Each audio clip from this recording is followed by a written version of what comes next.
그런즉 형제들아 어찌할까? 너희가 모일 때 각각 찬송시도 있으며 가르치는 말씀도 있으며 계시도 있으며 방언도 있으며 통역함도 있나니 모든 것을 덕을 세우기 위하여 하라.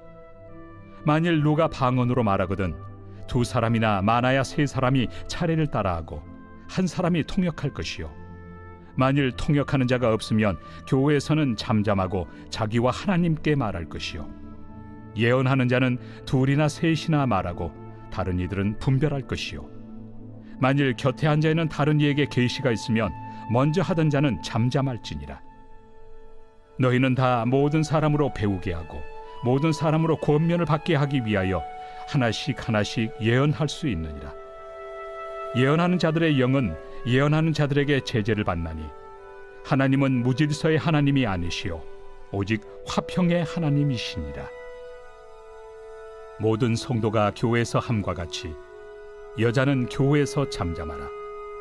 그들에게는 말하는 것을 허락함이 없나니 율법에 이른 것 같이 오직 복종할 것이요 만일 무엇을 배우려거든 집에서 자기 남편에게 물을지니 여자가 교회에서 말하는 것은 부끄러운 것이다.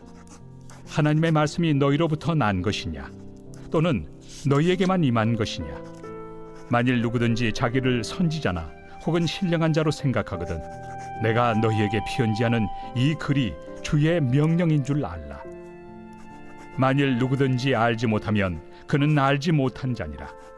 그런즉 내 형제들아 예언하기를 사모하며 방언 말하기를 금하지 말라. 모든 것을 품위 있게 하고 질서 있게 하라. 안녕하십니까 근수교회 가족 여러분, 9월 26일 월요일 근수 매일 말씀 시작하겠습니다. 오늘 본문은 계속해서 고린도전서 14장 26절부터 40절까지의 말씀입니다.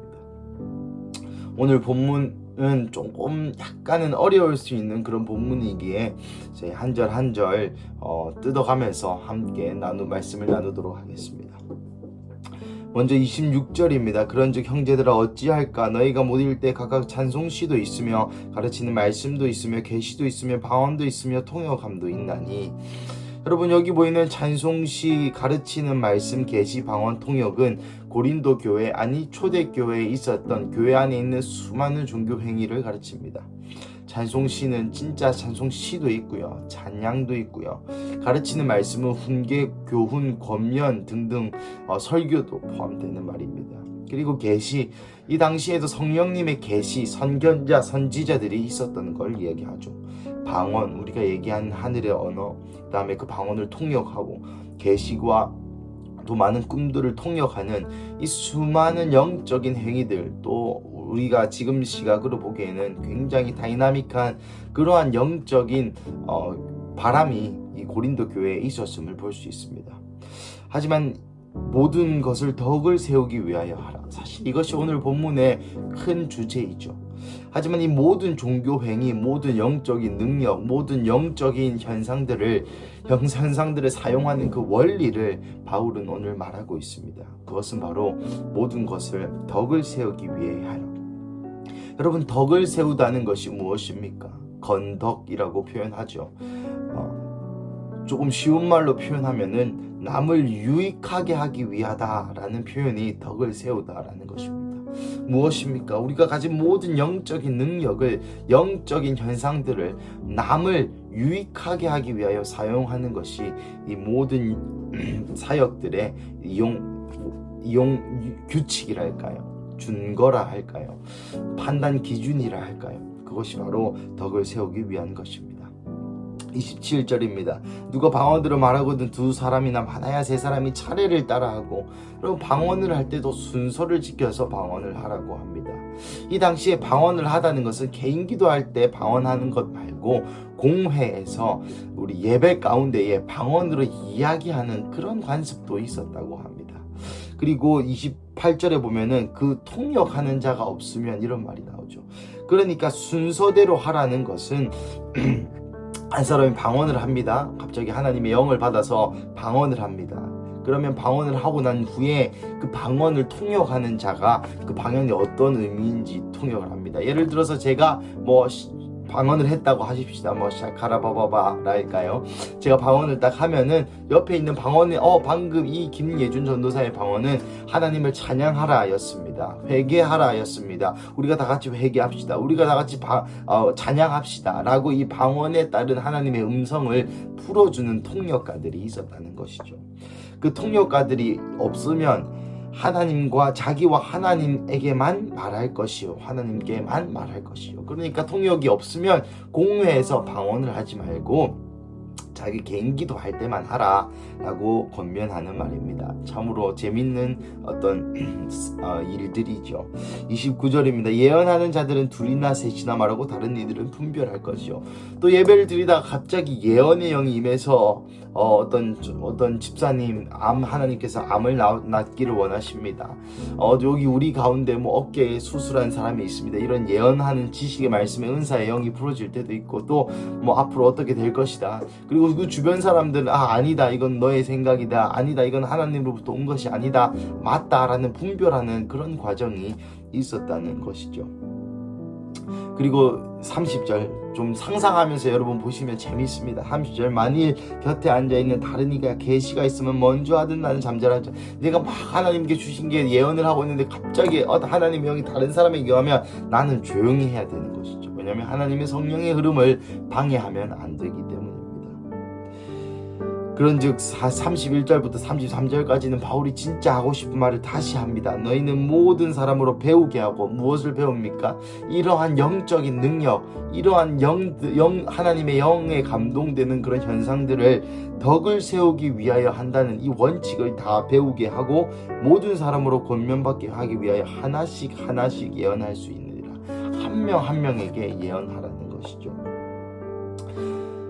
그렇습니다. 33절 하나님은 무질서의 하나님이 아니시니 오직 화평의 하나님이시라. 모든 성도가 교회에서 함과 같이 여자는 교회에서 잠잠하라. 이게 사실 이어져 있는 말씀입니다. 맞습니다. 하나님은 무질서의 하나님이 아니라 화평. 여러분, 화평과 무질서가 반대되는 단어로 나오고 있죠. 사실 무질서에 반나는 질서일진데 오늘 바울은 무질서의 하나님이 아니시오 오직 화평의 하나님이라는 표현이 참으로 특이합니다. 질서란 화평을 가지고 오는 것이죠. 하나님 안에 있는 질서, 즉 교만치 아니하고 하나님 한 분만 영광 받으시는, 그리고 남의 유익을 위하여 덕을 세우기 위하여 이 원칙을 지킨다면 이 원칙을 통하여 이 질서를 통하여 화평이 이루어진다라고 바울은 이런 식으로 표현하고 있습니다. 이제 어려운 부분이 나오죠. 모든 성도가 교회에서 함과 같이 여자는 교회에서 잠잠하라. 사실 이 부분을 가지고 수많은 학자들이 아직도 싸우고 있습니다. 여기서 나오는 여자란 어떤 사람은 그 당시 고린도 교회에 이세벨 영을 받은 여자가 있었다, 혹은 또 그 당시에 교회에 어떤 여자가 있었는데 그 여자는 잠잠하라라는 표현이다. 수많은 이야기가 나옵니다. 하지만 오늘 우리가 성경에서 배울 수 있는 것은 이 여기서 나오는 여자는 35절 자기 남편에게 물을 지니라고 하는 것을 보아 기혼 여성이었던 것 같습니다. 결혼한 여자들을 지칭하는 것이죠. 이 당시 문화적인 배경을 여러분 조금 아셔야 될 것은, 여러분 이 당시에 여자라는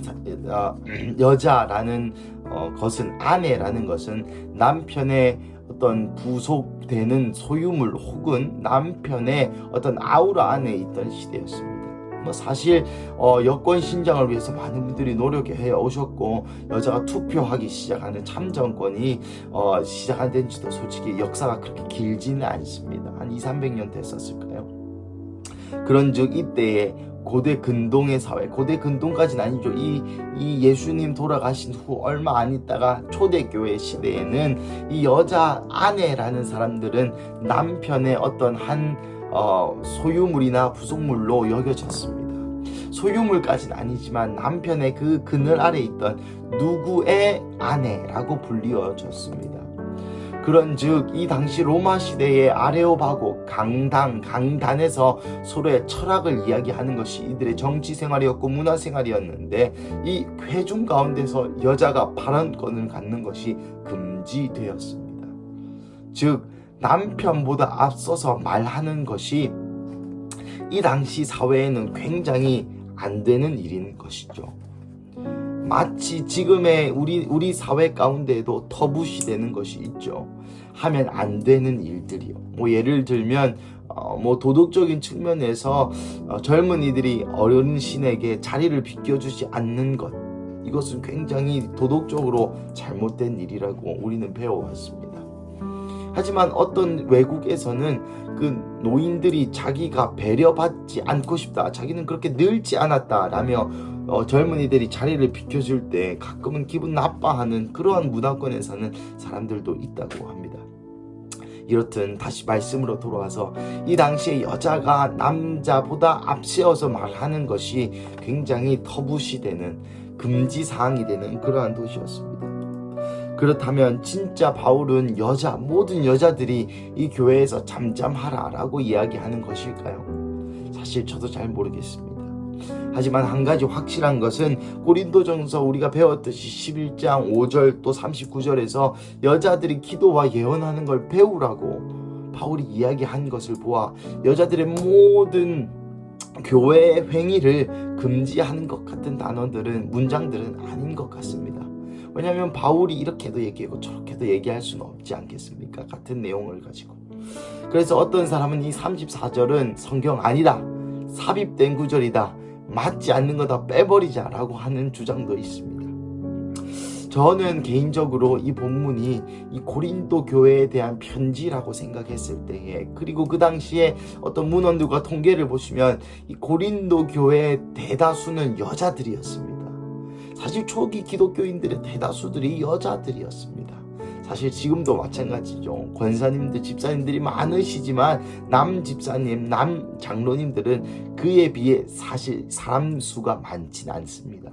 그런즉 이 고린도 교회의 전체적인 체계 문맥을 생각해 보았을 때 고린도 교회의 가장 큰 문제점은 분쟁이었습니다. 그리고 그 분쟁은 당파 짓는 것을 통하여 이루어졌고, 그 당파 짓는 것의 원인이 이 여자들, 기혼 여성들의, 그 당시에 고린도 교회를 다녔던 기혼 여성들에게 있었다고 많은 이들이 추측합니다. 고로 모든 성도와 교회에서 함과 같이, 교회에서 어떻게 합니까? 평화와 덕을 세우기 위하여 하죠. 그러한 관점으로 여자는 교회에서 잠잠하라 라고 말하는 것입니다.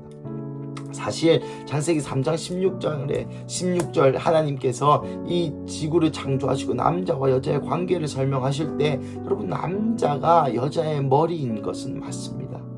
기분 나빠하지 마십시오. 우리 자매 여러분, 여자 여러분, 남자가 여자의 머리인 것은 성경적인 원리입니다. 그렇다고 해서 여자가 또 남자에게 복종해야 되는 것은 성경적인 원리가 맞습니다. 하지만 그렇다고 남자가 여자들을 굴복시키거나 남용할 수는 또한 없는 것이죠. 왜냐하면 남자는 여자를 사랑해야 하는, 자신의 목숨을 내어놓는 예수님의 사랑으로 사랑해야 하는 의무가 있는 것이고요. 여자는 남자에게 교회가 예수님께 복종하든 그리스도의 몸된 머리, 그리스도를 머리 삼은 교회, 여러분, 머리가 시키는 전자 신호대로 움직이지 않습니까? 즉 남편에게 그렇게 복종하는 것이 성경적인 원리입니다. 그리고 37절부터 40절 다시 한번 질서에 대해서 얘기하는 바울의 모습을 볼 수 있습니다. 오늘 본문을 읽으면서 그래서 어떻게 설교해야 될까, 어떻게 전달해야 될까 굉장히 고민이 많이 되었고, 많은 고민과 많은 갈등을 하였습니다. 특히 여자는 교회에서 잠잠하라는 이 구절을 어떻게 푸냐에 따라 또 수많은 성경의 해석이 달라지기 때문에 아직 학자들도 여러분 아직 사실은 답을 내리지 못했다고 말씀드렸죠. 하지만 여기에서 중요한 것은 여자는 교회에서 잠잠하라와 같은 이런 자극적인 문장들이 아닙니다.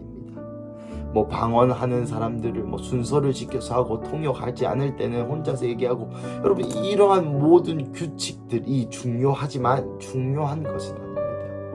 여러분, 제가 아는 전도사님이 이렇게 표현했습니다. 성경을 읽을 때는 문맥이 왕이다. 즉 이 성경, 이 편지의 본질이 무엇입니까? 그렇습니다. 바로 질서입니다. 이 질서의 본질은 또한 무엇입니까? 그렇습니다. 공동체를 살아가는 것입니다. 이 고린도 전서 전체에 바울이 권면하는 말의 핵심의 핵심은 그 권면하는 부분과 양태와 어떤 내용은 다 다르지만 그 모든 권면하는 말의 딱 한 가지 주제는 형제를 사랑해라, 공동체를 위하여하라, 공동체 교회를 사랑해라 라는 이 한 문장이 나오게 됩니다. 오늘 우리에게도 하나님이 동일한 말씀으로 말씀하시죠. 여러분, 교회를 사랑하십시오. 여러분이 영적인 능력이 있든지, 여러분이 남자이든지 여자이든지, 여러분 교회를 사랑하는 이 원리를 가지고 사역하시고, 교회를 사랑하는 이 원리, 공동체 서로를 사랑하는 이 원리를 가지고 직분을 감당하시고, 이 교회를 사랑하고 형제를 사랑하고 자매를 사랑하는 이 원리를 가지고 여러분의 영적인 능력, 치유, 예언, 축사, 설교, 기도 모든 것을 하라는 것입니다. 말씀을 마무리하겠습니다. 어제 우리 교회의 생일이었죠. 42주년 생일에 우리가 같이 웃고 또 즐기고, 또 오랜만에 코로나 이전에는 그런 일들이 많았는데 코로나 이후에 오랜만에 또 그런 행사를 하니까 정말 재밌고 행복했습니다. 우리가 느꼈던 그 가족들, 42주년이 지나는 우리에게 주님이 주시는 말씀은 목사님을 통해서 말라기서를 통해 우리의 영적인 회복과 개인적인 회개와 나아가 아버지의 사랑으로 뭉치는 교회. 오늘 바울이 얘기하는 것도 다르지 않습니다. 우리의 모든 것을 교회를 사랑하는 마음으로, 공동체를 사랑하는 마음으로 하는 것, 그것이 바로 오늘 말씀의 핵심이자 하나님께서 우리에게 주시는 말씀이라고 생각합니다. 사랑하는 근수교 가족 여러분, 오늘 하루도 교회를 사랑하는 마음으로 연락도 하시고, 전화도 하시고, 중보기도도 하시고, 축사도 하시고, 치유도 하시고, 모든 영적이고 실제적이고 모든 여러분의 행동을 덕을 세우기 위하여, 교회를 사랑하기 위하여, 형제를 사랑하는 마음으로 하시기를 간절히 축복합니다. 우리 함께 기도하시겠습니다. 사랑하는 하나님, 감사합니다. 오늘 말씀을 통하여서 우리가 깨달아야 할 것은 하나님 그 세세한 규칙들이 아니라 모든 것을 하나님을 사랑하는 마음으로, 모든 것을 공동체를 사랑하는 마음으로, 모든 것에 덕을 세우기 위하여, 남에게 유익을 끼치기 위하여 해야 하는 이 모든 행동의 원리, 규칙을 깨닫게 하시니 주님 감사합니다. 내가 기도할 때, 설교할 때, 헌금할 때, 말씀 읽을 때, 치유와 축사와 교회에서 장로로, 권사로, 집사로, 전도사로 모든 것을 행할 때에 덕을 세우기 위하여, 형제를 사랑하는 마음으로 하는 이 마음을, 이 성경적인 원리를, 이 고린도전서의 원리를 다시 한번 깨닫게 하시는 주님 감사합니다. 그래서 하나님, 오늘의 우리의 삶이, 오늘의 나의 삶이 형제를 사랑하는 삶 살게 하여 주십시오. 오늘의 나의 삶이 덕을 세우는 삶 되게 하시고, 앞으로의 나의 모든 교회 생활이 덕을 세우는 그러한 신앙생활 되게 하여 주시옵소서. 주님, 오늘도 이 말씀을 통하여 말씀하시니 감사합니다. 이 모든 말씀 살아계신 예수님의 이름으로 기도드립니다. 아멘.